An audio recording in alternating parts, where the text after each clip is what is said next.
إن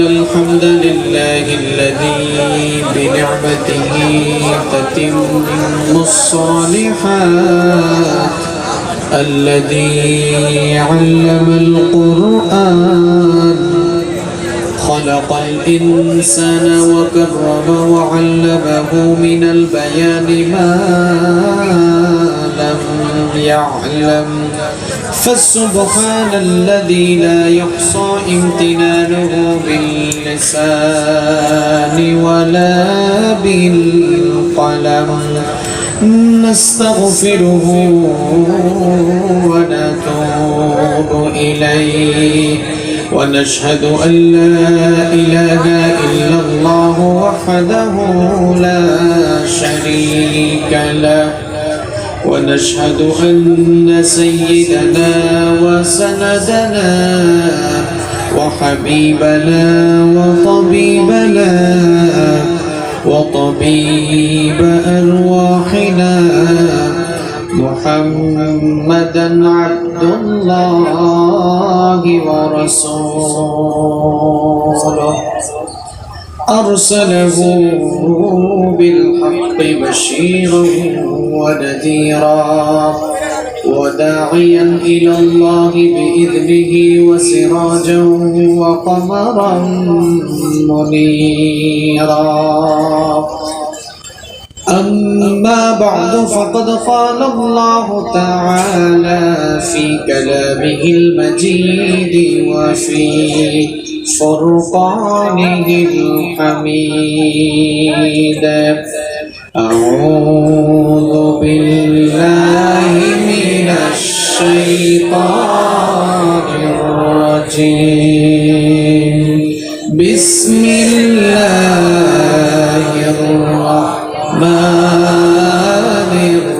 الرحيم إن الله وملائكته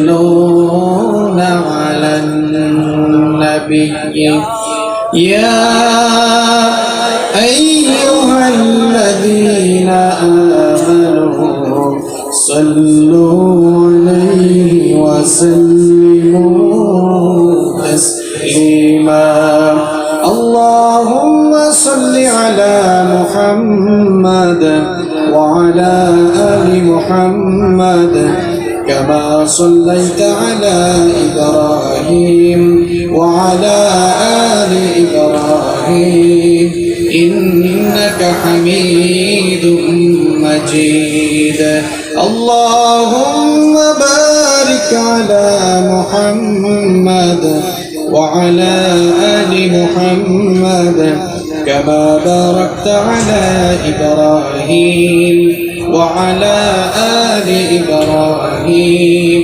إنك حميد مجيد ربي زدني علما ربي زدني علما رب اشرح لي صدري ويسر لي أمري واحلل عقدة من لساني يفقهوا قولي سبحانك لا علم لنا إلا ما علمتنا إنك أنت العليم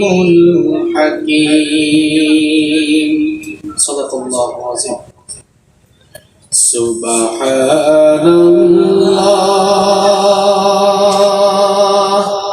الحمد لله لا إله إلا الله سبحان الله الحمد لله لا إله إلا الله سبحان الله الحمد لله لا إله إلا الله তুমি বাঁচাও তুমি মারো অবিরত ক্ষমা করো তুমি বাঁচাও, তুমি মারো অবিরত, ক্ষমা করো।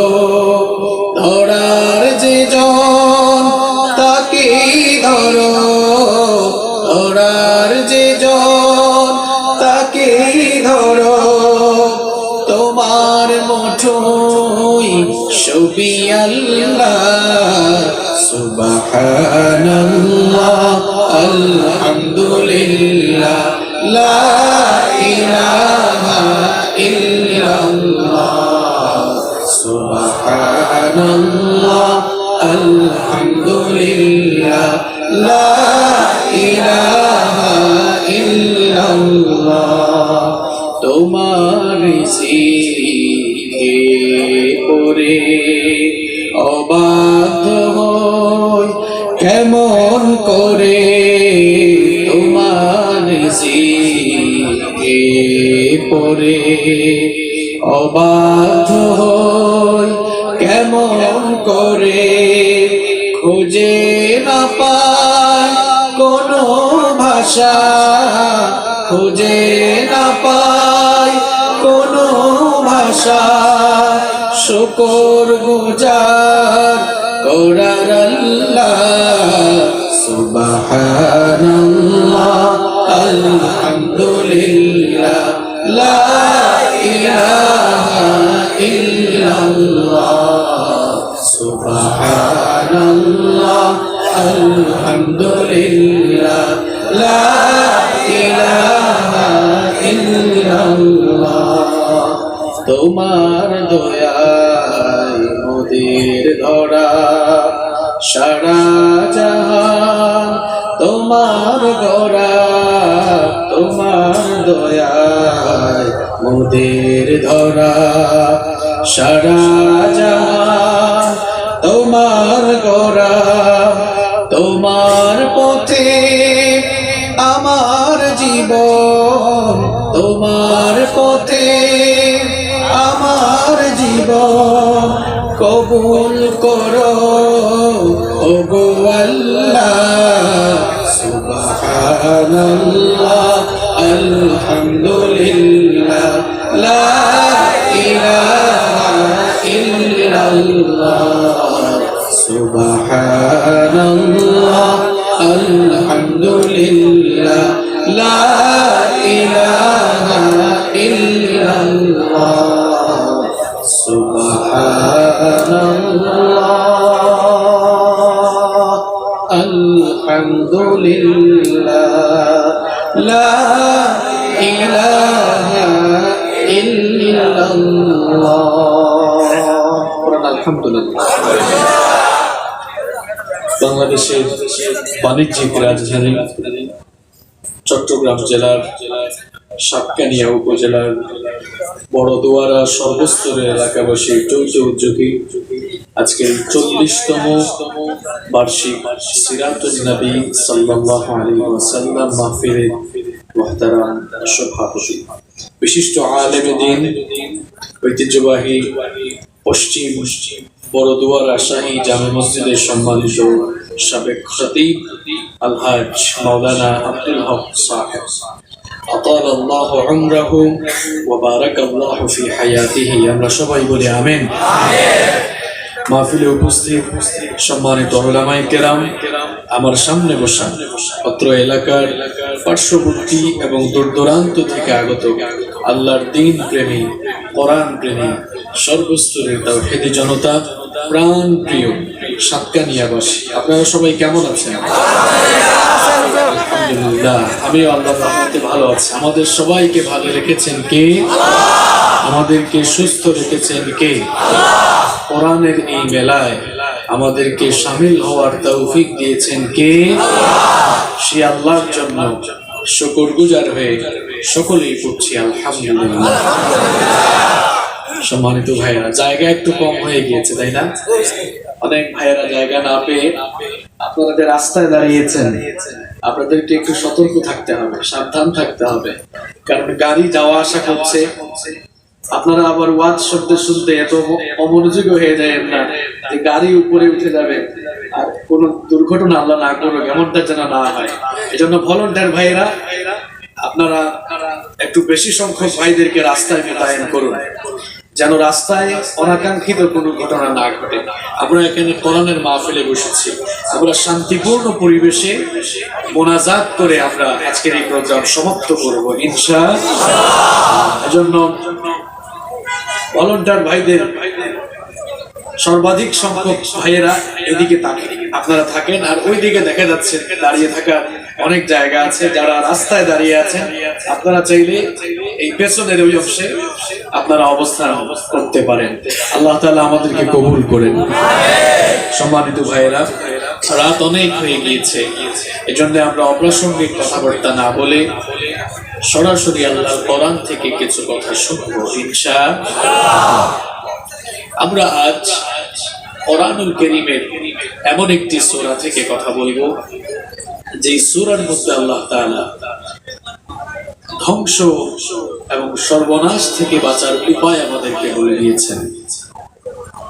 যে সূরার মধ্যে আল্লাহ তাআলা আমাদের সফলতার কথা বলেছেন। আমরা দুনিয়া এবং আখিরাতে সফলতা চাই কি চাই না? কারা কারা চান না হাত তোলেন তো। মাশাআল্লাহ, কনসেন্ট্রেশন আছে। তাহলে আমরা সকলেই সফলতা চাই, তাই না? এখন কোন পথে আমাদের সফলতা রয়েছে আর সফলতা লাভ করতে হলে আমাদেরকে কি কি কাজ করতে হবে, সেই কর্মসূচিগুলো আল্লাহ তাআলা যে সূরার ভেতরে বর্ণনা করেছেন, আমরা সেই সূরা থেকে কিছু কথা জানার, বুঝার এবং আমাদের প্রাত্যহিক জীবনে আমল করার নিয়তে শুনবো ইনশাআল্লাহ। আজ আমরা কোরআনুল কারীমের খুব ছোট্ট একটি সূরা থেকে কিছু কথা বলবো। যে সূরা থেকে আমরা কথা বলবো সেই সূরার নাম হচ্ছে সূরাতুল আসর। বুঝে থাকলে সবাই বলেন তো সূরাটার নাম কি? সূরাতুল আসর। সূরাতুল আসর কোন সূরা? ইযা জা নাসরুল্লাহি ওয়াল ফাত, এটা? তাহলে কোনটা? মাশাআল্লাহ, বুঝতে পেরেছেন। যেহেতু আমরা এই সূরা নিয়ে আজকে কথা বলবো, তাহলে চলুন আমরা শুরুতেই এই সূরাটি তেলাওয়াত করি, এরপরে আমরা এই সূরার ভিতরে ঢুকবো ইনশাআল্লাহ। আমার সাথে সবাই আওয়াজ ছেড়ে দিয়ে জবান খুলে প্রাণবন্ত আওয়াজে পড়ুন। আউযু বিল্লাহি মিনাশ শাইতানির রাজিম। বিসমিল্লাহির রাহমানির রাহিম। ওয়াল আসরি ইন্নাল ইনসানা লাফি খুসর ইল্লাল্লাযীনা আমানু ওয়া আমিলুস সালিহাতি ওয়া তাওয়াসাউ বিল হাক্কি ওয়া তাওয়াসাউ বিস সাবর। সাদাকাল্লাহুল আযীম। এই হচ্ছে সূরাতুল আসর। আমরা এই সূরাটির সহজ সরল বাংলা অনুবাদ আগে জানবো, এরপরে সূরার ভেতরে ঢুকবো ইনশাআল্লাহ। ইরশাদ হচ্ছে ওয়াল আসর, সময়ের কসম, যুগের কসম, কালের কসম, ইতিহাসের কসম। ইন্নাল ইনসানা লাফি খুসর, নিশ্চয়ই, নিঃসন্দেহে, সুনিশ্চিতভাবে মানুষ ক্ষতির মধ্যে ডুবে আছে, ধ্বংসে নিমজ্জিত হয়ে আছে।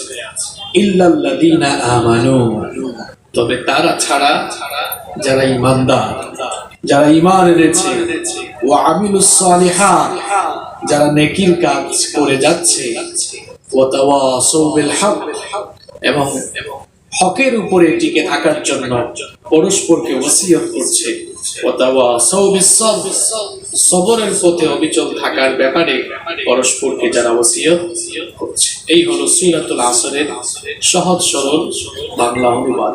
এবার আসুন এই সূরাটির প্রাইমারি কিছু ইনফরমেশন আমরা জেনে নিই। সবাই বলেন তো কোরআনুল কারীমে মোট সূরা আছে কয়টা? যারা বললেন না আপনারা জানেন না, তাহলে সবাই একটু আওয়াজ করে জবাব দেন। কোরআনুল কারীমে সূরা আছে কয়টা? 114টা। কোরআনুল কারীমের সূরাগুলোর যে সিরিয়াল নাম্বার আছে, সেই সিরিয়াল নাম্বার অনুযায়ী সূরাতুল আসর হচ্ছে 103 নাম্বার সূরা। তাহলে আজ আমরা যে সূরা থেকে কথা বলবো, এই সূরাটি কোরআনুল কারীমের কত নাম্বার সূরা? 103 নাম্বার সূরা। এই সূরার রুকু সংখ্যা 1, আয়াত সংখ্যা হলো মাত্র 3। কোরআনুল কারীমের সূরাগুলো দুই ভাগে বিভক্ত, কিছু সূরা মাক্কি এবং কিছু সূরা মাদানী। মাক্কি সূরা কোনগুলো? রাসূল করিম সাল্লাল্লাহু আলাইহি ওয়াসাল্লামের হিজরতের পূর্বে মক্কায় যে সূরাগুলো নাযিল হয়েছে সেগুলোকে বলা হয় মাক্কি সূরা। রাসূল করিম সাল্লাল্লাহু আলাইহি ওয়াসাল্লামের হিজরতের পরে মদিনায় যে সূরাগুলো নাযিল হয়েছে সেগুলোকে বলা হয় মাদানী সূরা। আমরা আজ যে সূরাটি নিয়ে কথা বলবো, এটি রাসূল করিম সাল্লাল্লাহু আলাইহি ওয়াসাল্লামের মাক্কি জিন্দেগিতে নাযিল হওয়া একটি সূরা। সংখ্যাধিক্য মুফাসসিরিনে কেরামের অভিমত অনুযায়ী এই সূরাটি হলো মাক্কি সূরা। তাহলে বুঝে থাকলে সবাই জবাব দেন তো, সূরাতুল আসর এই সূরাটি মাক্কি নাকি মাদানী সূরা? মাক্কি সূরা। তাহলে এই সূরাটির প্রাইমারি ইনফরমেশন আমরা জেনে নিলাম। এবার একটু ক্লাস টেস্ট হয়ে যাক, কে কতটুকু বুঝলেন বলুন তো। এই সূরাটি কত নম্বর সূরা? মাশাআল্লাহ। এই সূরার রুকু সংখ্যা কত? আয়াত সংখ্যা? সূরা মাক্কি নাকি মাদানী? মাশাআল্লাহ। এই যে তাফসীরের মাহফিলে কিংবা এই মাহফিলগুলোতে আলোচনা বুঝে পারি যেতে পারা, এটি হচ্ছে সবচেয়ে বড় সফলতা। অনেকে আছে সে নিজে কথা বলতেছে আর শ্রোতারাও খুব মজা সহকারে শুনতেছে, কিন্তু দিলের কান দিয়ে শুনে না, এগুলো বুঝার চেষ্টা করে না। এজন্য ওই আলোচনাগুলো ইফেক্টিভ হয় না, ফলপ্রসূ হয় না। আমরা যা শুনবো আমরা যেন বুঝতে পারি আর আমাদের প্র্যাকটিক্যাল লাইফে, আমাদের বাস্তবিক জীবনে যেন কথাগুলো আমল করতে পারি। আল্লাহ তাআলা আমাদেরকে তৌফিক দান করেন। দেখেন, আমরা সূরাতুল আসর তেলাওয়াত করেছি, বাংলা অনুবাদ জেনে নিয়েছি, এরপরে এই সূরার প্রাইমারি ইনফরমেশন আমরা জানলাম। এবার আমরা এই সূরার ফজিলত নিয়ে কথা বলবো ইনশাআল্লাহ। এই সূরাটি খুব ফজিলতপূর্ণ সূরা, খুব দামি সূরা। এই সূরাটি আপনাদের সবার মুখস্থ আছে না? এখানে যারা এসেছেন, আমার তো মনে হয় এই সূরাটি আপনাদের সকলের মুখস্থ থাকার কথা, কারণ আমরা সবাই জানি এই সাতকারিয়ার মাটি ইসলামের ঘাঁটি। সুতরাং যেই জমিন ইসলামের জমিন, যেই মাটি ইসলামের ঘাঁটি, সেই জনপদের লোকদের সূরা আসর মুখস্থ থাকবে না, এটা হতে পারে? আপনাদের সবার মুখস্থ আছে, কিন্তু এই সূরাটি যে কত ফজিলতপূর্ণ, কত দামি সূরা, এটা আমরা অনেকে জানি না। ইমাম আশ-শাফিঈ রাহিমাহুল্লাহ তিনি বলছেন, লাউ তাদাব্বারান নাসু হাযিহিস সূরা লাওয়াসিআতহুম। মানুষেরা যদি এই ছোট্ট সূরা সূরাতুল আসর হৃদয়ঙ্গম করতে পারে, বুঝতে পারে, তাহলে ছোট্ট এই সূরাটি তার হেদায়েতের জন্য যথেষ্ট হয়ে যাবে। সুবহানাল্লাহ। এটা কত বড় দামি কথা আপনি চিন্তা করেছেন? এই সূরাটি যদি আপনি শুধু বুঝে ফেলতে পারেন, এই সূরাটি যদি আপনি বুঝতে পারেন, তাহলে এই ছোট্ট সূরাটি আপনার হেদায়েতের জন্য যথেষ্ট হয়ে যাবে। আল্লাহু আকবার। দেখেন, এই সূরা আমাদের সকলের মুখস্থ আছে। এই সূরা আমরা অনেকে নামাজে তেলাওয়াত করি, এই সূরা তেলাওয়াত করে অনেকে আমরা নামাজ পড়ি। রাসূল করিম সাল্লাল্লাহু আলাইহি ওয়াসাল্লামের সাহাবীরা তারাও এই সূরাটি মুখস্থ করেছেন, কিন্তু তাদের আমল আর আমাদের আমলের মধ্যে কত যে ভিন্নতা রয়েছে, কত যে পার্থক্য রয়েছে। দেখেন, এই সূরাটিকে রাসূল করিম সাল্লাল্লাহু আলাইহি ওয়াসাল্লামের সাহাবীরা এত গুরুত্ব দিয়ে আমল করতেন। আবু দাউদ শরীফের মধ্যে বর্ণিত হয়েছে, কানা রাজুলান মিন আসহাবিন নবী সাল্লাল্লাহু আলাইহি ওয়াসাল্লাম ইযা ইলতাকায়া লাম ইফতারিকা হাত্তা ইয়াকরা আহাদুহুমা আলাল আখির সূরাতুল আসর। রাসূল করিম সাল্লাল্লাহু আলাইহি ওয়াসাল্লামের সাহাবীরা যখন পরস্পর মিলিত হতেন, কথাবার্তা শেষ করে বিদায় বেলায় তারা যখন একজন আরেকজনের কাছ থেকে বিদায় নিতেন, বিদায় বেলায় একজন আরেকজনকে সূরাতুল আসর তেলাওয়াত না করে, সূরাতুল আসরের তেলাওয়াত না শুনিয়ে বিদায় নিতেন না। সুবহানাল্লাহ।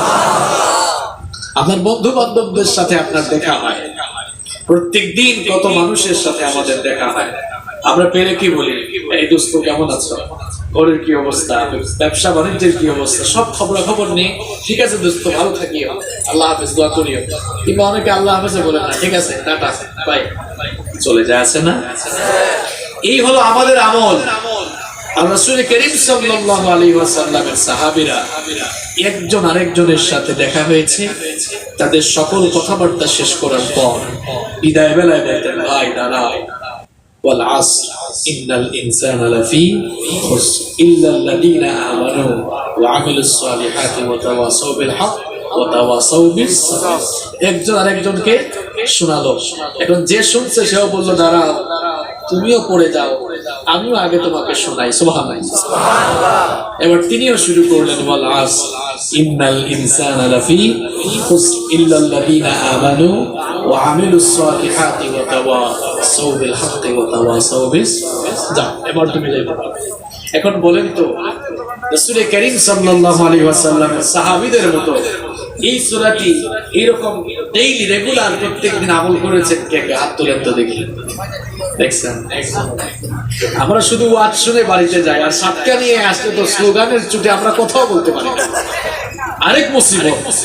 আমার সাতকা নিয়ে ভাইদেরকে বলতে চাই, শুধু স্লোগান দিলে চলবে না, স্লোগানও লাগবে। আল্লাহর জমিনে আল্লাহর দ্বীন কায়েমের জন্য স্লোগানও লাগবে, কিন্তু স্লোগানের চাইতে আল্লাহর দ্বীনকে বেশি বেশি বুঝাও লাগবে। কারণ না বুঝতে পারলে শুধু স্লোগান দিয়ে কাজ হবে না, আল্লাহর দ্বীনকে বুঝতে হবে। কোরআনুল কারীম হৃদয়ঙ্গম করে বুঝে দিলের ভেতরে ঢুকাতে হবে। দিলের ভেতরে ঢুকাতে পারলেই ওই সকল লোকদেরকে দিয়ে এই জমিনে বিপ্লব সম্ভব হবে ইনশাআল্লাহ। আমরা যেন শুধু আবেগী স্লোগানওয়ালা পাবলিক না হয়, আমরা যেন কাজের কাজী হই। বুঝতে পেরেছেন কথা নাকি রাগ করলেন? সম্মানিত ভাইরা, তাহলে আমরা আসেন একটি আমল শিখি। এখন থেকে আমরা কারোর সাথে দেখা হলে বিদায় বেলা সূরা আসর তেলাওয়াত করব। এই আমলটা যে আমরা শিখলাম, আপনি আগামীকাল থেকে প্র্যাকটিস করলে কিছু মানুষ আপনাকে নিয়ে হাসাহাসি করবে, আপনি তখন রাগ করবেন না, তাকে বুঝাবেন, ভাই এটা আল্লাহ রাসূল সাল্লাল্লাহু আলাইহি ওয়াসাল্লামের সাহাবীদের আমল ছিল, এটা তুমিও করিও। এখন প্রশ্ন করতে পারেন আপনারা যে হুজুর কি কারণে সাহাবীরা দেখা সাক্ষাৎ হলে বিদায় বেলা এই সূরাটি তেলাওয়াত করতেন? এর তো কিছু কারণ রয়েছে, এমনি এমনি তো তেলাওয়াত করেন নাই, এর কিছু কারণ আছে না নাই?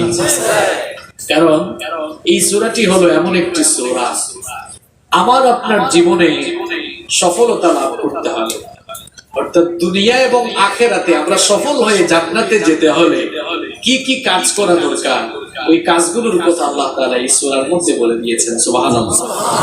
এজন্য বিদায় বেলা এক সাহাবী আরেক সাহাবীকে শোনাতেন, ভাইরে তুমি দুনিয়ায় যত কাজই করো এই চারটা কাজের কথা ভুলে যাইও না, কারণ এই সূরার মধ্যে আল্লাহ তাআলা এমন চারটি কাজের কথা বলেছেন, এই চারটি কাজ আপনার জীবনে করতে পারলে আপনাকে খুশি হয়ে জান্নাত দিবেন কে? আল্লাহ। সুবহানাল্লাহ, কত বড় কথা এটা। এই সূরার ভিতরে এমন চারটি কাজের কথা আল্লাহ বলেছেন, এই চারটি কাজ দুনিয়ার যে কোনো মানুষ করলেই তাকে মাফ করে জান্নাতের মেহমান বানাবেন কে? আল্লাহ। এই চারটি কাজ আমার আপনার জীবনেও থাকার দরকার আছে না নাই? এবার আসুন, ধ্বংস আর সর্বনাশ থেকে বাঁচার জন্য, সফলতা লাভের জন্য কোন কোন কর্মসূচির কথা আল্লাহ তাআলা এই সূরার ভিতরে আলোচনা করলেন, আমরা এখন এই সূরার ব্যাখ্যা করার মাধ্যমে, তাফসীর করার মাধ্যমে আমরা সেগুলো আর জেনে নিব, বুঝে নিব ইনশাআল্লাহ। শুরু হচ্ছে সূরাতুল আসর। আল্লাহ তাআলা শুরু করছেন এভাবে, ওয়াল আসরি ইন্নাল ইনসানা লাফি খুসর। ওয়াল আসর, এখানে আসরের আগে যে ওয়াও এসেছে, এই ওয়াওটি হচ্ছে ওয়াও আসমিয়া, কসমের জন্য যে ওয়াও ব্যবহার হয়। আল্লাহ তাআলা কসম করছেন, শপথ করছেন। আপনারাও তো কসম করেন না? আপনারা অনেক সময় কসম করেন আল্লাহর কসম এই কাজটা আমি করি নাই, আল্লাহর কসম ওই জায়গাতে আমি যাই নাই। অনেকে আবার আল্লাহর নামে কসম করে না, কয় আমার বাপের কসম, আমার দাদার কসম, মায়ের কসম, বিদ্যার কসম। এরকম কসম কি সাতকানিয়ায় আছে? খবরদার, আল্লাহর নাম ছাড়া অন্য কারো নামে কখনো কসম করা যায় না, শপথ করা যায় না। বিশ্বনবী সাল্লাল্লাহু আলাইহি ওয়াসাল্লাম বলেছেন, মান হালাফা বিগাইরিল্লাহি ফাকাদ আশরাকা, যে ব্যক্তি আল্লাহ ছাড়া অন্য কারো নামে শপথ করলো সে সরাসরি আল্লাহর সাথে শিরক করলো। নাউযু বিল্লাহি মিনাহ। এজন্য বাবার কসম, মায়ের কসম, বিদ্যার কসম, মাটির কসম, এরকম কসম করা যাবে না। মুমিন কসম করলে কার নামে করবে? আমরা যখন কসম করি তখন কোন জিনিসের বিরাটত্ব, শ্রেষ্ঠত্ব, অভিনবত্ব, অলৌকিকত্ব, বিরাটত্ব দেখি কসম করি। যেহেতু সবচাইতে বড় কে? আসতে বলবেন না, সবচাইতে বড় কে? আল্লাহ। এজন্য আমরা আল্লাহর নামে কসম করি। আর আমরা কখন কসম করি? যখন কোনো একটি কথা মানুষের সামনে আমরা বিশ্বাসযোগ্য হিসাবে প্রমাণ করতে চাই, তখন আমরা কসম করি, বলি ভাই রে, আল্লাহর কসম এই জায়গাতে আমি যাই নাই, এই কাজটা আমি করি নাই। আমরা কসম করে মানুষকে বুঝাতে চাই যে আমি আল্লাহর কসম করে ফেলছি, তার মানে আমার এই কথাটার এখন দাম আছে না নাই?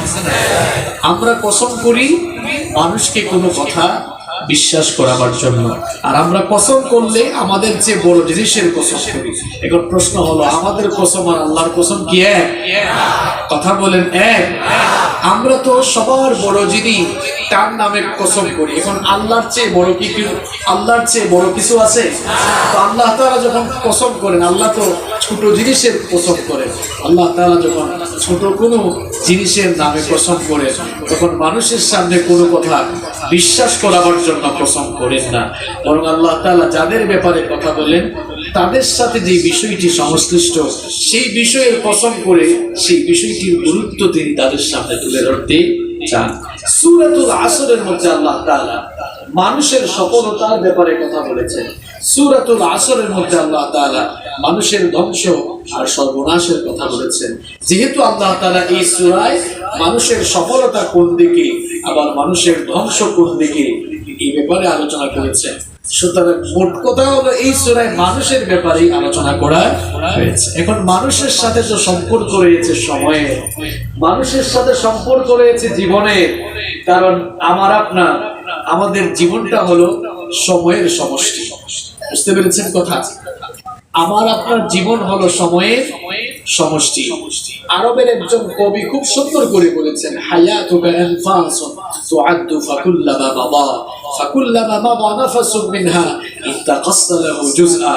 তিনি তার কবিতা এত সুন্দর করে বললেন যে তোমাদের জীবন কতিপয় গণনাকৃত শ্বাস প্রশ্বাসের দাম ছাড়া আর কিছুই নয়। যখনই তুমি একটি নিঃশ্বাস ছেড়ে দাও, তখনই তোমার জীবন থেকে কিছু অংশ কমে যায়। আবার ইমাম হাসান বসরি রাহিমাহুল্লাহ তিনি চমৎকার একটি কথা বলেছেন, ইন্নামা আনতা আইয়াম ইয়া ইবনা আদম, ইন্নামা আনতা আইয়াম, হে আদম সন্তান, তুমি তো কতিপয় গণনাকৃত সময়ের সমষ্টি ছাড়া আর কিছু নও। তাহলে বোঝা গেল আমার আপনার জীবন হলো কতিপয় গণনাকৃত সময়ের দাম। এমন বহু শিশু আছে জন্মের 2-3 ঘন্টা পরে মারা যায়, তাহলে বোঝা গেল ওই শিশুটার জীবন হলো 2-3 ঘন্টা সময়ের সমষ্টি। একজন মানুষ 40 বছর বেঁচে থাকার পর মারা গেল, বোঝা গেল ওই লোকটা 40 বছরের সময়ের সমষ্টি। আপনি 50 বছর পর মারা গেলেন, বোঝা গেল এই লোকটা 50 বছরের সময়ের সমষ্টি। তাহলে বোঝা গেল মানুষের জীবন হলো সময়ের সমষ্টির দাম। যেহেতু আল্লাহ তাআলা সূরাতুল আসরে মানুষের সফলতা আর মানুষের ধ্বংসের কথা বলেছেন, জন্য মানুষের সাথে তো সম্পর্ক রয়েছে সময়ের। এজন্য আল্লাহ তাআলা সময়ের কসম করে সময়ের গুরুত্ব মানুষকে বুঝাতে চেয়েছেন। সুবহানাল্লাহ বলেন। আমার ভাইরা, এই সময়টা হলো মানুষের জীবনের সবচেয়ে গুরুত্বপূর্ণ ইনভেস্টমেন্ট। সময় হলো মানুষের জীবনের সবচেয়ে গুরুত্বপূর্ণ মূলধন। এই সময় কিন্তু থেমে নেই, এই সময় চলে যাচ্ছে, সময়কে আটকানো যায় না। টাকা পয়সা দিয়ে, ক্ষমতা দিয়ে অনেক কিছু আটকানো যায়, কিন্তু বলেন তো টাকা পয়সা আর ক্ষমতা দিয়ে ঘড়ির কাঁটা কি আটকানো যায়? সময়কে আটকানো যায়? সময়কে আটকানো যায় না। কারণ সময়টা হলো জমাট বাঁধা বরফের মতো। বরফ যেমন প্রত্যেকটি মুহূর্তে গলে গলে ক্ষয় হয়ে যায়, সময়টাও হলো জমাট বাঁধা বরফের মতো। প্রত্যেকটি মুহূর্তে সেই সময়টা গলে গলে ক্ষয় হয়ে যাচ্ছে। ইমাম রাজি রাহমাতুল্লাহি আলাইহি বলছেন, আমি একজন বরফ বিক্রেতার কাছ থেকে সূরাতুল আসরের ব্যাখ্যা বুঝেছিলাম। আমি একবার বাজারে গেলাম, বাজারে যাওয়ার পর আমি শুনলাম এক লোক চিৎকার করে বলছে, ওই মানুষটার উপরে তোমরা রহম করো, ওই লোকটার প্রতি তোমরা দয়া করো, যে লোকটার পুঁজি গলে যাচ্ছে। এই লোকটার কথা শুনে আমি অবাক হয়ে গেলাম। মনে মনে ভাবলাম, পুঁজি আবার গলে কেমনে? পুঁজি তো গলার জিনিস না। এই জন্য আমি কৌতূহলী মন নিয়ে লোকটার কাছে গেলাম। কাছে গিয়ে দেখলাম ওই লোকটা একজন বরফ বিক্রেতা। সময় যত যাচ্ছে লোকটার বরফ ততই ক্ষয় হয়ে যাচ্ছে, লয় হয়ে যাচ্ছে। এই জন্য লোকটা চিৎকার করে বলছে, এই মানুষটার প্রতি তোমরা রহম করো, যার পুঁজি গলে যাচ্ছে। কথাটির অর্থ হলো, লোকটা তো তার পুঁজি, তার ইনভেস্টমেন্ট, তার মূলধন এই বরফের ব্যবসার জন্য খাটিয়েছে। সুতরাং এখন যদি তার বরফগুলো বিক্রি হওয়ার আগেই ক্ষয় হয়ে যায়, তাহলে তো তার পুঁজি নষ্ট হয়ে যাবে। এই জন্য লোকটা চিৎকার করে বলেছিল, ওই মানুষটার প্রতি রহম করো, যার পুঁজি নষ্ট হয়ে যাচ্ছে, পুঁজি গলে যাচ্ছে। ইমাম রাজি রাহমাতুল্লাহি আলাইহি তখন চিৎকার করে বললেন, এতদিন পরে আমি সূরাতুল আসরের ব্যাখ্যা বুঝলাম। আমাদের জীবনটা হলো ওই বরফ বিক্রেতার বরফের মতো। প্রত্যেকটি মুহূর্ত যাচ্ছে, আমাদের জীবন থেকে সময়গুলো কমে যাচ্ছে, আর প্রত্যেকটি মুহূর্তে কবরের দিকে আমরা ধাবমান হয়ে যাচ্ছি। আমাদের জীবন থেকে সময় চলে যাচ্ছে, কিন্তু আমরা গাফেল হয়ে আছি। যেদিন আমাদের জন্ম হয়েছিল, সেই জন্মের দিন থেকে এখন পর্যন্ত আমাদের হায়াত কমতেছে না বাড়তেছে? কমতেছে না বাড়তেছে? মানুষের হায়াত বাড়ে নাকি কমে? হায়াত বাড়ে নাকি কমে? কিছু কিছু মানুষ তো বলে হায়াত বাড়ে না, হায়াত বাড়ে না, হায়াত কি হয়? কমে। মনে করেন আমার কাছে 10টা কলম আছে, এই ভাইকে যদি একটা কলম দিয়ে দিই, কলম বাড়লো না কমলো? বুঝে শুনে জবাব দিয়ে। আজকে কিন্তু স্লোগানওয়ালা আলোচনা হবে পরে, বুঝার আলোচনা হবে আগে ইনশাআল্লাহ। আগে কথাগুলো বুঝেন। 10টা কলম থাকলে এই ভাইকে একটা কলম দিয়ে দিলে কলম কমবে না বাড়বে? যেদিন মায়ের পেট থেকে আমরা এসেছি সেদিন থেকে এখন পর্যন্ত সময়গুলো কমতেছে না বাড়তেছে? প্রত্যেকটি সেকেন্ড যাচ্ছে, প্রত্যেকটি মিনিট অতিবাহিত হচ্ছে, আমি আপনি মৃত্যুর দিকে ক্রমেই ধাবমান হয়ে যাচ্ছে। সময় আমাদের কাছ থেকে চলে যাচ্ছে। এই সূরার মধ্যে আল্লাহ তাআলা ধ্বংস আর সর্বনাশের পথ উল্লেখ করে সফলতার পথ উল্লেখ করলেন। এই সফলতা লাভ করতে হলে যে কাজগুলো করা দরকার, ওই কাজগুলো দুনিয়ার সময়ের ভেতরেই করতে হবে। যতদিন আমরা বেঁচে থাকবো, বেঁচে থাকার এই সময়গুলোতে করতে হবে। এই জন্য রব্বুল আলামিন সূরাতুল আসরের শুরুতে সময়ের কসম করে সময়ের গুরুত্ব আমাদেরকে বুঝালেন। আমাদেরকে আল্লাহ তাআলা বুঝাতে চাইলেন, আমার গোলামেরা, আমার বান্দারা, তোমার জীবনের সবচেয়ে গুরুত্বপূর্ণ মূলধন ওই সময়টাকে নষ্ট করো না। কারণ সময়টা প্রত্যেকটি মুহূর্তেই কমে যাচ্ছে, সময় ফুরিয়ে যাচ্ছে। ওই সময় ফুরিয়ে যাওয়ার আগে তোমাদের জীবনের সবচাইতে গুরুত্বপূর্ণ মূলধন এই সময়কে কাজে লাগাও। আমার সাতকানিয়ার ভাইরা মন দিয়ে শুনেন, একজন পরীক্ষার্থী পরীক্ষার হলে প্রবেশ করার পর তার জন্য নির্দিষ্ট 3 ঘন্টা সময় বরাদ্দ থাকে। কোন পরীক্ষার্থী যদি পরীক্ষার হলে ঢোকার পর ডানে বামে তাকায়, অযথা সময় নষ্ট করে, পরীক্ষার হল পরিদর্শক যিনি থাকেন তিনি যেমন ওই ছেলেটাকে ডাক দিয়ে বলেন, বাবারে তোর সময়গুলো এদিক সেদিক তাকিয়ে নষ্ট করিস না, ডানে বামে সামনে পিছনে তাকিয়ে 3 ঘন্টা গুরুত্বপূর্ণ সময়ের গুরুত্বপূর্ণ টাইমগুলো নষ্ট করিস না। একজন হল পরিদর্শক, একজন শিক্ষক যেমন তার ছাত্রকে সুন্দর করে সময়ের গুরুত্ব বুঝান, সময় নষ্ট না করার জন্য আদর করে ডেকে বলে রব্বুল আলামিন যেন তামাম দুনিয়ার সকল মানুষদেরকে আদর করে ডেকে বললেন ওয়াল আসরি ইন্নাল ইনসানা লাফি খুসর। সময়ের কসম করছি আমি আল্লাহ সময়ের কসম করছি, বান্দারা নিশ্চয়ই তোমরা ক্ষতিতে পড়ে যাবা। এই সময় তোমাদের সাথে সম্পৃক্ত, এই সময়কে কাজে না লাগালে ক্ষতির মধ্যে পড়ে যেতে হবে।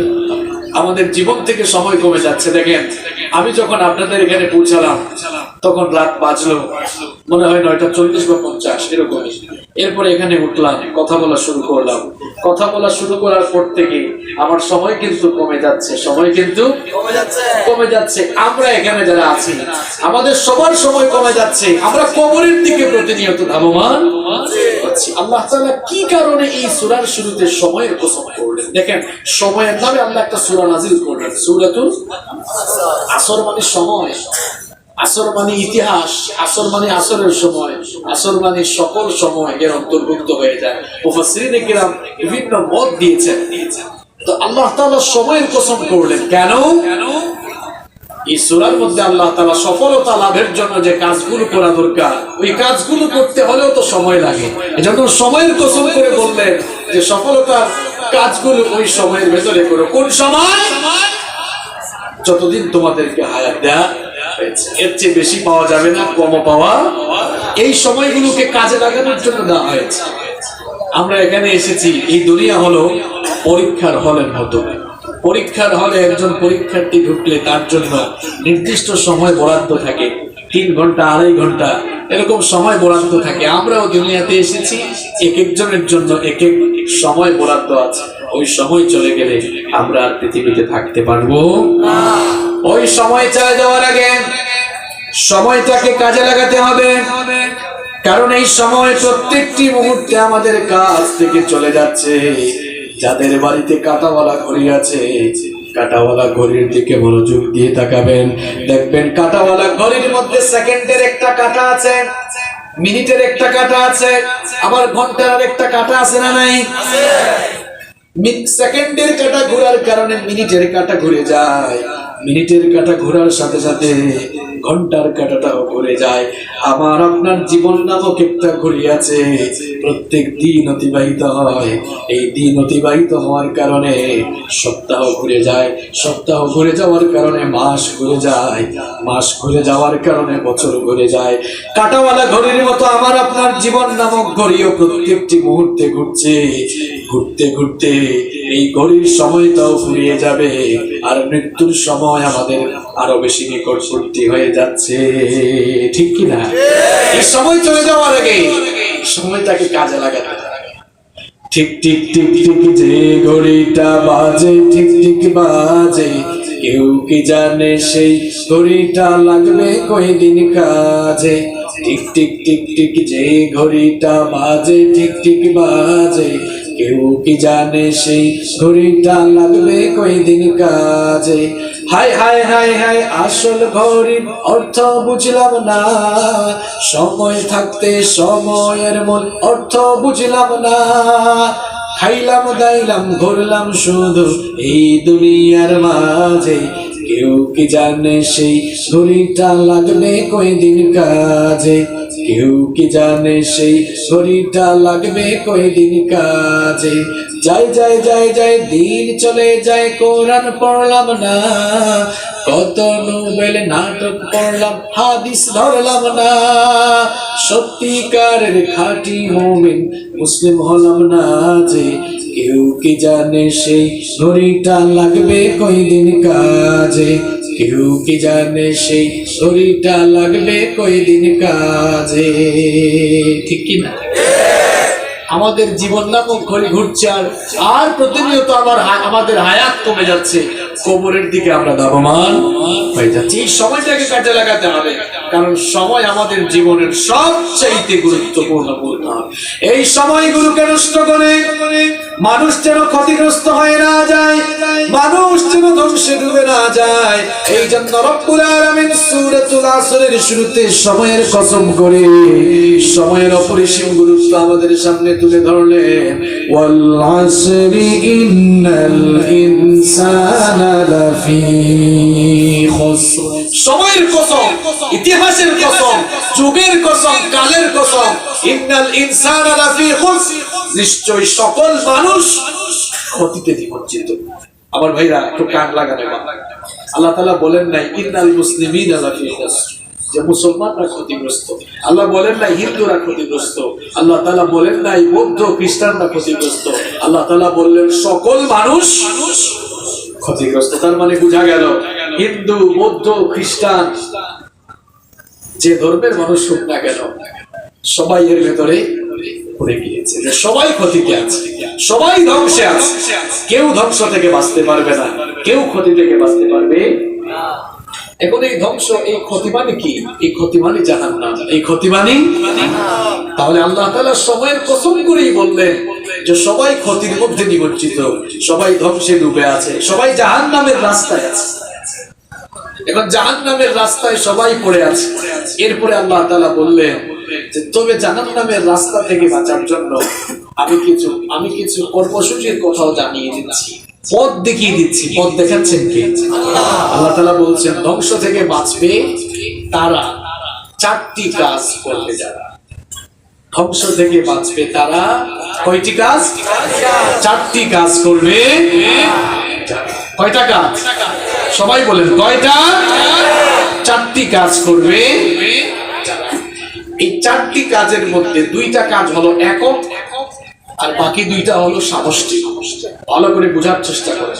আমি কিন্তু আজকে আলোচনার শেষে পরীক্ষা দিব, কে কতটুকু বুঝলেন প্রশ্ন হবে, উত্তর দিতে পারবেন তো ইনশাআল্লাহ? ইনশাআল্লাহ। দেখেন আল্লাহ তাআলা সময়ের কসম করে বললেন যে সকল মানুষ ক্ষতির মধ্যে পড়ে আছে, তবে এমন চারটি কাজ রয়েছে, ওই চারটি কাজ যে মানুষ করবে, সে যে ধর্মের হোক, হিন্দু হোক, বৌদ্ধ হোক, খ্রিস্টান হোক, মুসলমান হোক, যে ধর্মের মানুষ হোক, চারটি কাজ করবে যারা জাহান্নাম থেকে বেঁচে, ধ্বংস থেকে, ক্ষতি থেকে বেঁচে সফল হয়ে জান্নাতে ঢুকবে। কয়টা কাজ? দুইটা কাজ বলে গেলেন। এখন দুইটা কাজ নিজে নিজে করবেন। দুইটা কাজ করতে হয় নিজে নিজে, আর বাকি দুইটা কাজ সমাজকে দিয়ে। বাকি দুইটা কাজ কি দিয়ে? বুঝতে পেরেছেন? এবার আসুন, এক নাম্বার কাজটা কি? আল্লাহ তাআলা বললেন ইল্লাল্লাযীনা আমানু, যারা ঈমানদার, যারা ঈমান এনে ফেলেছে। আপনারা বলবেন হুজুর ঈমানের ওয়াজ আমাদের সামনে করে লাভ নাই, আমরা সবাই পাক্কা ঈমানদার। আমার ভাইয়েরা, আমরা যদি ঈমানদার হতাম তাহলে আমরা মিথ্যা বলতে পারতাম না। আমরা যদি সত্যিকার ঈমানদার হতে পারতাম তাহলে আমরা ব্যবসায়ী হয়ে ওজনে কম দিতে পারতাম না। আমরা যদি সত্যিকার ঈমানদার হতাম তাহলে আমরা গীবত আর চগলখড়ি করতাম না। আমরা যদি সত্যিকার ঈমানদার হতাম তাহলে দুনিয়ার সামান্য স্বার্থ আর ক্ষমতার জন্য কোরআনের মাহফিলে আমরা বাধা দিতাম না। আমরা যদি সত্যিকার ঈমানদার হতাম তাহলে আমরা কোরআনওয়ালা লোকদের বিরুদ্ধে দাঁড়াতাম না। আমরা যদি সত্যিকার ঈমানদার হতাম আলেম ওলামাদের বিরুদ্ধে আমরা স্লোগান দিতাম না। আমরা যদি সত্যিকার ঈমানদার হতাম তাহলে আমরা কোরআনওয়ালা লোকগুলোর উপরে জুলুম নির্যাতনের স্টিম রুলার চালাতাম। এটা কেমন ঈমান? একদিকে ঈমানের দাবি করেন, অপরদিকে মিথ্যা বলেন। একদিকে ঈমানের কথা বলেন, অন্যদিকে নিয়মিত দুর্নীতি করেন। একদিকে ঈমানের কথা বলেন, আপনি চাঁদাবাজি করেন। একদিকে ঈমানের কথা বলেন, অন্যদিকে কোরআনের মাহফিলে কথা দেন। একদিকে ঈমানের কথা বলেন, সুযোগ পাইলে মানুষের উপরে জুলুম করেন। এইভাবে মুখ দিয়ে ঈমানের কথা বলে বাস্তবিক জীবনে অন্যায় আর অপকর্ম করে যেই সকল লোকেরা সমাজে ঈমানদারির ভাব দেখায়, এর নাম ঈমানদারি নয়, এর নাম বেঈমানি, এর নাম মুনাফিকি। ঈমানের ওয়াস্তা আমাদেরই লাগবে। জান্নাত কি আপনার মামু বাড়ি নাকি যে আপনি মুখ দিয়া বলেন আমি ঈমানদার হয়ে গিয়েছি? এটা মৌখিক দাবি করার বিষয় নয়, এটা কাজ দিয়া দেখায় দেওয়ার বিষয়। ঈমানদার মরে গেলে মিথ্যা বলতে পারে না। একজন ঈমানদার কখনো চুগলখড়ি করতে পারে না, গীবত করতে পারে না। একজন ঈমানদার, একজন মুসলমানের সন্তান কখনো কোরআনের মাহফিলে এসে গুন্ডা মাস্তানের মতো বাধা দিতে পারে না। একজন যদি চালায় বুঝতে হবে এই যে আব্দুল্লাহ বিন উবাই বিন সুলুলের মতো মুখ দিয়ে ইমানের কথা বলে আর তলে তলে ইসলামকে জবাই করার কাজ করে। আপনারা বলেন, আপনারা নগদ টাকা দিয়ে বাজার থেকে পচা তরকারি কিনবেন? কারা কারা কিনবেন হাত তুলে? কেউ রাজি না। দেখছেন, নগদ টাকা দিয়ে পচা তরকারি কে কিনবেন বলেন? নগদ টাকা দিয়ে কেউ কখনো পচা মাছ কিনবে? নগদ টাকা দিয়ে কেউ পচা মাছ কিনবে না, পচা তরকারিও কিনবে না। আমাদের জানমাল আল্লাহ তাআলা কিনতে চান, এটা আমার কথা নয়। সূরাতুত তাওবার 111 নম্বর আয়াতে আল্লাহ তাআলা বলছেন, ইন্নাল্লাহা আশতারা মিনাল মুমিনিনা আনফুসাহুম বিআন্না লাহুমুল জান্নাহ। আমি মুমিনদের জানমাল কিনতে চাই। এখন কোন জিনিস কিনলে এমনি এমনি কেনা যায় নাকি বিনিময় দেওয়া লাগে? বিনিময় দেওয়া লাগে। আমার আপনার জান আর মাল আল্লাহ তাআলা কিনবেন, বিনিময় তো সাধারণ বিনিময় হবে না, বিনিময় টাকা পয়সা হবে না, বিনিময় ধন দৌলত কিংবা ক্ষমতা হবে না। এমন বিনিময় যেই বিনিময় দুনিয়াতে কেউ দেওয়ার সক্ষমতা রাখে। আল্লাহ তাআলা বলছেন মুমিনদের জান মাল আমি কিনে নিব, যারা তাদের জান মাল আমার কাছে বিক্রি করে দিবে আমি বিনিময় হিসাবে তাদেরকে আমার বানানো জান্নাত দেব। সুবহানাল্লাহ। আওয়াজ শুনে মনে হইলো এরা কেউ স্যাটিসফাইড না। আমার আপনার জানমাল আল্লাহকে দেওয়ার পর আল্লাহ যদি জান্নাত দেন, আপনারা খুশি না বেজার? আপনারা খুশি না বেজার?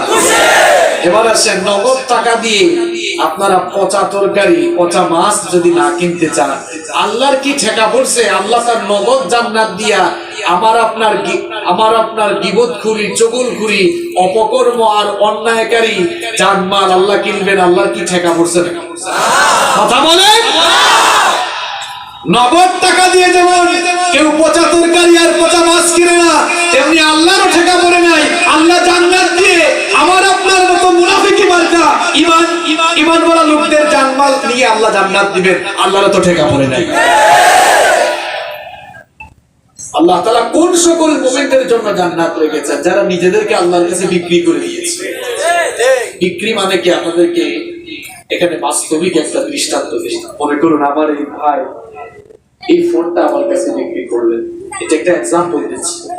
এই ফোনটা আমার কাছে বিক্রি করার পরে এই ফোনটার মালিক কি উনি থেকে গেলেন না আমি হয়ে গেলাম?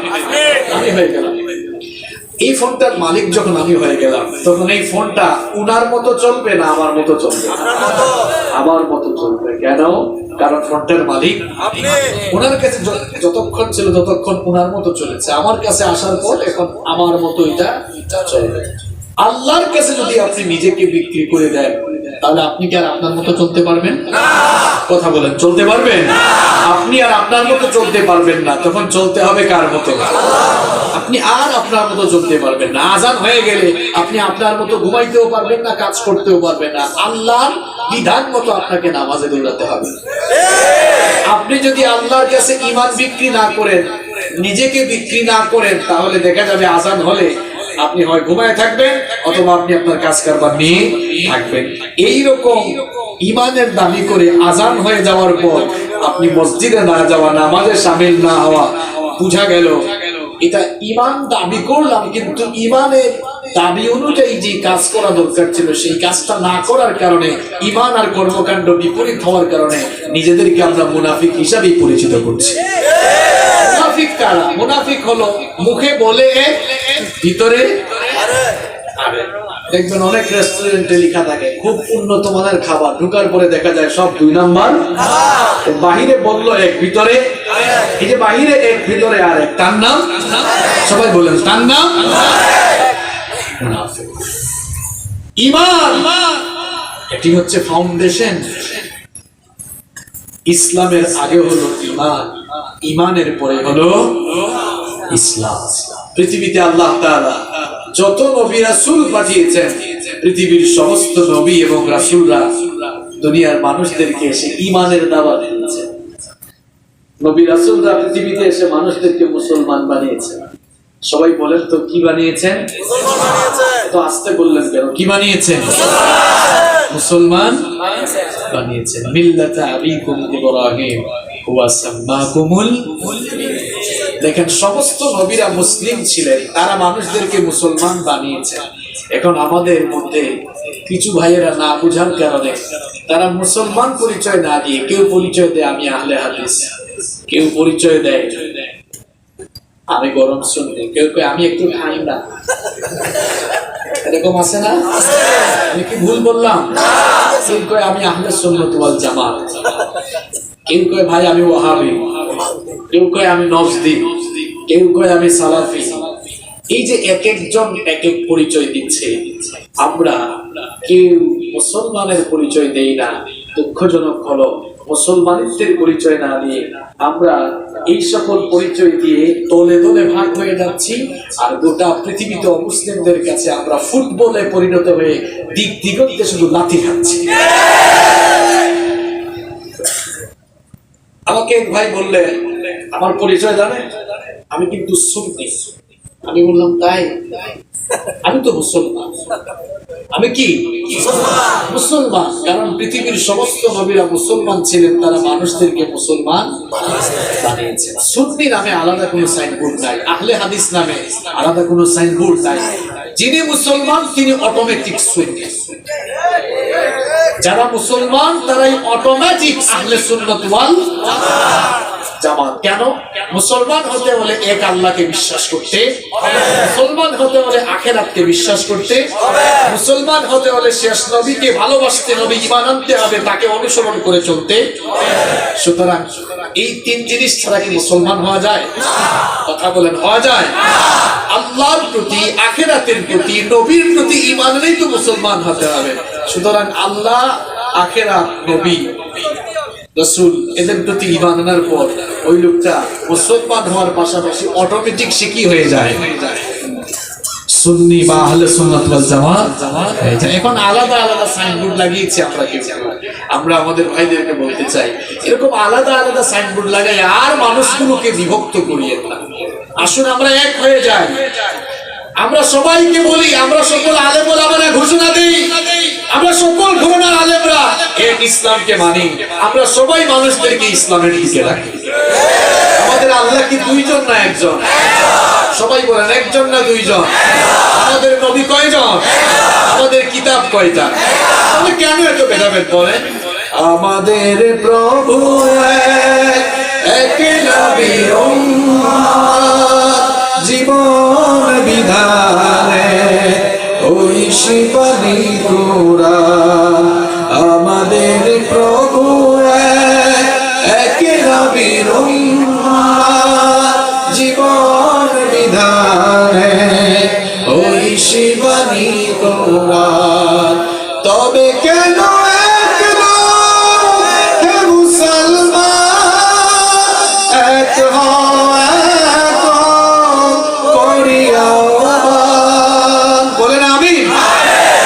যদি এক হয়ে যেতে পারি তাহলে দেখবেন গোটা পৃথিবী আমাদের সামনে প্রধানত হয়ে যাবে ইনশাআল্লাহ। ছোটখাটো মত পার্থক্য ভুলে যাই, একজন আরেকজনকে বুকে টেনে নেই, ভিন্ন মতকে শ্রদ্ধা করতে শিখি, একটু উদার হতে শিখি। আল্লাহ যেন তৌফিক দেয়। তাহলে ধ্বংস থেকে, ক্ষতি থেকে বাঁচবে তারা, সফল হয়ে জান্নাতে যাবে তারা। এক নম্বরে ঈমান এনে ঈমানের পথে থেকেছে। এখন ঈমানটা কি? ঈমানটা কি? ঈমান হলো আন তুমিনা বিল্লাহি ওয়া মালাইকাতিহি ওয়া কুতুবিহি ওয়া রুসুলিহি ওয়াল ইয়াউমিল আখির ওয়াল কদরি খাইরিহি ওয়া শাররিহি মিনাল্লাহি। ঈমান হলো আল্লাহর প্রতি ঈমান আনা। ঈমান হলো আল্লাহর প্রতি ঈমান আনা। ঈমান হলো ফেরেশতাদের প্রতি ঈমান, আল্লাহর কিতাবাদি, আল্লাহর সমস্ত রাসূল, আখিরাত দিবস এবং তাকদীরের প্রতি, তাকদীরের ভালো মন্দের প্রতি বিশ্বাস স্থাপন করা। ঈমান শুধু মুখ দিয়ে দাবি করার বিষয় নয়।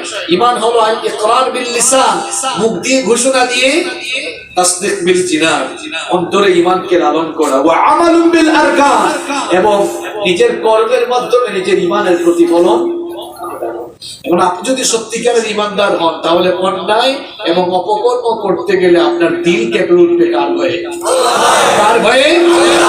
এই জন্য রব্বুল আলামিন কোরআনে কারীমে ঈমানদারদের পরিচয় দিলেন, মুমিনদের পরিচয় দিলেন। ইন্নামাল মুমিনুনা আল্লাযীনা ইযা যুকিরাল্লাহু ওয়াজিলাত কুলুবুহুম ওয়া ইযা তুলিয়াত আলাইহিম আয়াতুহু যাদাতুহুম ঈমানা ওয়া আলা রাব্বিহিম ইয়াতাওয়াক্কালুন। কোরআনে কারীমের 8 নম্বর সূরা সূরাতুল আনফালের 2 নম্বর আয়াতে রব্বুল আলামিন বললেন, নিশ্চয়ই মুমিন তো তারা, ঈমানদার তো তারা, যাদের সামনে আল্লাহর নাম উচ্চারণ হলে, আল্লাহর স্মরণ হলে, আল্লাহর ভয়ে তাদের দিল কেঁপে ওঠে। আর তাদের সামনে যখন আল্লাহর আয়াতগুলো তেলাওয়াত করা হয়, তখন তাদের ঈমান আরো বেড়ে যায়। ঈমানদার তারা, আল্লাহর কথা মনে হলেই যাদের দিল কেঁপে। সুতরাং ঈমানদার আল্লাহর ভয়ে মিথ্যা বলবে না, কারণ যখনই মিথ্যা বলতে যাবে তখন অন্তর কেঁপে উঠবে কার ভয়ে? ঈমানদার সুদ ঘুষের সাথে সম্পৃক্ত থাকতে পারে না, কারণ সুদ ঘুষ খাওয়ার বেলায় অন্তরে তার কার ভয়ে কাজ করবে? ঈমানদার কখনো কোরআনের মাহফিলে বাধা দিবে না, কারণ বাধা দিতে গেলেই অন্তরে কার ভয়ে কাজ করবে? ঈমানদার কখনো দুর্নীতি করতে পারে না, ঘুষ খেতে পারে না, কারণ দুর্নীতি ঘুষ খেতে গেলে অন্তরে কার ভয়ে কাজ করবে? ঈমানদার কখনো অন্যায় বা অপকর্মের সাথে নিজেকে জড়াতে পারে না, কারণ ঈমানদার অন্যায় অপকর্ম করতে গেলে সবার আগে দিলে যার ভয় জেগে উঠবে তিনি। এইরকম ঈমান এনে মৃত্যুর আগ পর্যন্ত ঈমানের দাবি অনুযায়ী আল্লাহ আর রাসূলের বিধান মোতাবেক জীবন পরিচালনা করবে যারা, সেই সকল ঈমানদারদের ব্যাপারে সফলতার সুসংবাদ দিয়েছেন কে?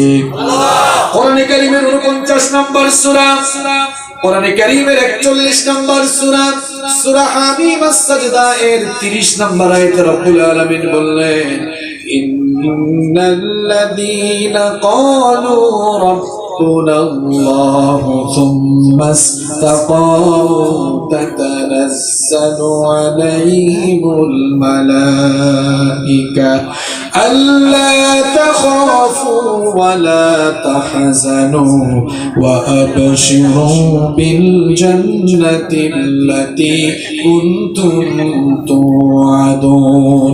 আল্লাহ তাআলা বলছেন, নিশ্চয়ই যারা ঘোষণা করেছে আল্লাহ আমাদের রব, সবাই একটু আওয়াজ ছেড়ে দিয়ে বলেন তো আমাদের রব কে? যারা ঘোষণা দিয়েছে আল্লাহ আমাদের রব, আর সেই রবের বিধান মোতাবেক সেই রবের পথে যারা জীবন ভর অবিচল থেকেছে, এদের মৃত্যুর সময় ফেরেশতারা আগমন করে সুসংবাদ দিয়ে বলে, আল্লাহর বান্দা তোমার জন্য কোনো ভয় নেই, তোমার জন্য কোনো চিন্তা নেই, চিরদিনের জন্য আল্লাহর জান্নাতে ঢোকার সুসংবাদ নিয়ে তুমি প্রত্যাবর্তন করো। সুবহানাল্লাহ। তাহলে ঈমানের পথে চললে সফলতার সুসংবাদ দিয়েছেন কে? সূরার মধ্যে আল্লাহ তাআলা সময়ের কসম করে ধ্বংস হওয়ার ক্ষতি থেকে বাঁচার জন্য এবং সফল হওয়ার জন্য 1 নাম্বার যে কাজের কথা বললেন সেটা হলো ঈমান এনে ঈমানের পথে। ঈমান এনে শুধু নিজেকে গরু খাওয়ারা মুসলমান দাবি করলেই হবে না। আর চট্টগ্রামে গরু তো মানুষ বেশি খায়, সপ্তাহে মেজবান আছে না নাই? চট্টগ্রামের মানুষ খুব বিলাসী, খুব শৌখিন মানুষ, তাই না? তো বলেন তো আপনারা, কারো বাবা ডাক্তার, এখন সে একদিন ঘোষণা করলো আমার বাবা তো ডাক্তার, এখন আমি তার ছেলে উত্তরাধিকার হিসাবে আমিও ডাক্তার ঘোষণা করলাম, আসেন আপনারা আমার কাছে, আমার চেম্বারে আসেন, আমি এখন থেকে আপনাদেরকে দেখবো, আমার কাছে আসেন। আপনারা যাবেন নাকি ঝাড়ু দিয়ে যাবেন? কারণ সে তো ডাক্তারি পড়াশোনা করে, ডাক্তার হতে হলে কি হতে হবে? পড়াশোনা করতে হবে। সুতরাং ডাক্তারের ঘরে জন্ম নিয়ে যেমন ডাক্তার হওয়া যায় না পড়াশোনা না করলে, বাপ দাদা ভালো মুসলমান থাকলেও আপনি ওই বাপের ঘরে জন্ম নিয়ে ভালো মুসলমান হতে পারবেন না যতক্ষণ না মুসলমানিত্বের কাজ আপনার ভেতরে না থাকে। ঈমান আনা বড় কথা নয়, ঈমানের প্রতি টিকে থাকাই হচ্ছে সবচেয়ে বড় কথা। ঈমানের প্রতি টিকে থাকাও অত সহজ নয়। ঈমানের প্রতি টিকে থাকতে হলে সার্বক্ষণিক শয়তানের সঙ্গে লড়াই করতে হবে। আজান হলেই তো শয়তানের সঙ্গে লড়াই শুরু হয়। শয়তান বলে ঘুমান আর আপনি বলেন না নামাজ, আল্লাহু আকবার। আপনি যদি নামাজে চলে আসতে পারেন, বিজয়ী কে? শয়তান না আপনি? শয়তান না আপনি? আপনি বিজয়ী হয়ে গেলেন। ঈমানের পথে থাকা মানে হলো প্রত্যেকটা মুহূর্তে শয়তানের সঙ্গে যুদ্ধ করা। ঈমানের পথে থাকা মানে হলো প্রত্যেকটা প্রত্যেকটি মুহূর্তে তাগুতের সঙ্গে লড়াই করা। রব্বুল আলামিন এই জন্য বলেছেন ফামাইয়াকুর বিত্তাগুতি ওয়া ইউমিন বিল্লাহি ফাকাদ ইসতামসাকা বিল উরওয়াতিল ওয়াসকা লাম ফিসামা লাহা ওয়াল্লাহু সামিউন আলীম। আল্লাহ তাআলা বললেন তাগুতের সঙ্গে যারা কুফরি করবে, এরপরে যারা ঈমান আনে, ঈমানের পথে অবিচল থাকবে, তারা এমন একটি শক্ত রশিকে আঁকড়ে ধরবে যেই রশি থেকে কখনোই তারা ছিন্ন হতে পারবে না। এখন তাগুত মানে কি? তাগুত মানে হলো যে নিজে আল্লাহর আইন মানে না, মানুষদেরকেও আল্লাহর আইন মানতে অমান্য করে। নিজে নামাজ পড়ে না, নামাজীদেরকে সুযোগ পাইলে পিটায়। নিজে মাহফিলে আসে না, যারা মাহফিলের আয়োজন করে এদেরকে করতেও দেয় না। নিজে অন্যায় করে মানুষকে অন্যায়ের দিকে ধাবিত করতে চায়, এটা হলো তাগুত। নিজে আল্লাহর আইন মানে না, সমাজে আল্লাহর আইন বাস্তবায়ন হতেও দেয় না। এরকম মানুষ পৃথিবীর বিভিন্ন জায়গায় আছে না? তাহলে ঈমান মানে হলো প্রত্যেকটি মুহূর্তে শয়তানের সঙ্গে লড়াই করা। ঈমান মানে হলো প্রত্যেকটি মুহূর্তে তাগুত শক্তির সঙ্গে লড়াই করে চলা, নাম ঈমান। তাহলে ধ্বংস থেকে, ক্ষতি থেকে বাঁচবে তারা, সফল হবে তারা এক নম্বরে ঈমান এনে ঈমানের পথে চলবে। এবার আসেন, কথা বলবেন না এখানে, কথা বলেন কেন? এরপরে আসেন নাম্বার 2, ইল্লাল্লাযীনা আমানু। এরপরে কি? সবাই বলেন এরপরে কি? ইল্লাল্লাযীনা আমানু ওয়া আমিলুস সালিহাত। এরপরে 2 নম্বর কর্মসূচি হলো ধ্বংস থেকে, ক্ষতি থেকে বাঁচবে তারা ঈমান আনার পরে ওয়া আমিলুস সালিহাত, নেক কাজ, ভালো কাজ করবে যারা। সুবহানাল্লাহ। এখানে ঈমানের পরেই দেখেন কাজের কথা বলা হলো, কারণ ঈমান আর নেক আমল একটি আরেকটির সাথে সম্পৃক্ত। ঈমান ছাড়া যেমন আমলের দাম নাই, আমল ছাড়া ঈমানেরও কোনো দাম। কি শুনতেছেন আপনারা? এই ভাই এদিকে তাকান, এখন কিন্তু গুরুত্বপূর্ণ জায়গায় চলে আসছে। বুঝতে পেরেছেন? আল্লাহ তাআলা ঈমানের পরেই নেক আমলের কথা বলেছেন, কেন জানেন? এই নেক আমল ছাড়া ঈমানের দাম নাই, আবার ঈমান ছাড়া নেক আমলেরও দাম নাই। এজন্য আল্লাহ তাআলা কোরআনুল কারীমের যত জায়গায় ঈমানের কথা বলেছেন, ঈমানের পরেই নেক আমলের কথা বলেছেন। যেমন আল্লাহ তাআলা বলছেন ইন্নাল্লাযীনা আমানু ওয়া আমিলুস সালিহাতি কানাত লাহুম জান্নাতুল ফিরদাউসি নুজুলা খালিদিনা ফিহা লা ইয়াবগুনা আনহা হিওয়ালা। কোরআনে কারীমের 18 নম্বর সূরা, সূরাতুল কাহফের 107 থেকে 108 নম্বর আয়াতে রব্বুল আলামিন বললেন, নিশ্চয়ই যারা ঈমান এনেছে, ঈমান আনার পরে যারা নেকির কাজ করেছে, সৎকর্ম করেছে, ভালো কাজ করেছে, আমি তাদের জন্য 1 নম্বরের জান্নাত, জান্নাতুল ফিরদাউস প্রস্তুত রেখেছি। আর আসতে বলেন সুবহানাল্লাহ। তাহলে বোঝা গেল ঈমান আনার পরে ভালো কাজ যারা করবে তাদের জন্য 1 নম্বরের জান্নাত রেখেছেন কে? এবার আপনারা বুদ্ধিমান লোকের মতো জবাব দেন তো, ঈমান না এনে সারা জীবন ভালো কাজ করলে জান্নাত পাওয়া যাবে? তাহলে বোঝা গেল ঈমান ছাড়া ভালো কাজের কোনো দাম নাই। মনে করেন একটা লোকের ঈমান নাই, এটা একটা এক্সাম্পল। ঈমান নাই, 5 ওয়াক্ত নামাজ পড়লো, সাজদা দিল, সওয়াব পাবে? কেন পাবে না? কি নাই? ঈমান নাই। এখন ঈমান নাই, এখনো মুসলমান হয় না, ঈমান আনে নাই, রোজা রাখলো, এই রোজার পুরস্কার আল্লাহর কাছ থেকে পাবে?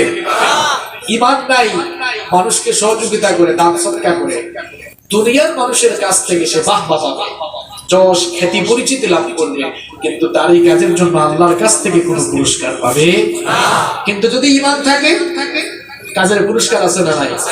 সুবহানাল্লাহ। শুধু কাজের পুরস্কার না, যদি আপনার ঈমান থাকে, কাজ করার আগে ভালো কাজের নিয়ত করলে আমলনামায় সওয়াব দেন। সুবহানাল্লাহ কইতে মন চায় না? আল্লাহর নবী বলেছেন, যদি ঈমান থাকে, ঈমানওয়ালা ঈমানদার মানুষ ভালো কাজ করলে যেমন সওয়াব পায়, ভালো কাজ করার আগে ভালো কাজের নিয়ত যখন করে, নিয়ত করার সঙ্গে সঙ্গে আমল নামায় একটা নেকি দেন কে? এরপরে ওই ভালো কাজ যখন সম্পন্ন করে দেয়, তখন আল্লাহ তাআলা একটা ভালো কাজের বিনিময়ে 10 গুণ সওয়াব আল্লাহ বাড়িয়ে দেয়। তাহলে ঈমান আনলে নেকি দান করেন কে? ঈমান আর নেক আমল হলো বীজ বৃক্ষের মতো। এই যে একটা গাছ না, গাছ কি না, এটা এই গাছ, এটা কি জন্মলগ্ন থেকে এভাবে ছিল নাকি? একদিন এটা কি ছিল? বীজ ছিল। বীজ ছাড়া গাছ হইতে পারে? ঠিক তেমনি ভাবে ঈমান ছাড়া নেক আমলের কোনো দাম থাকে, আবার আমল ছাড়া ঈমানেরও কোনো দাম থাকে।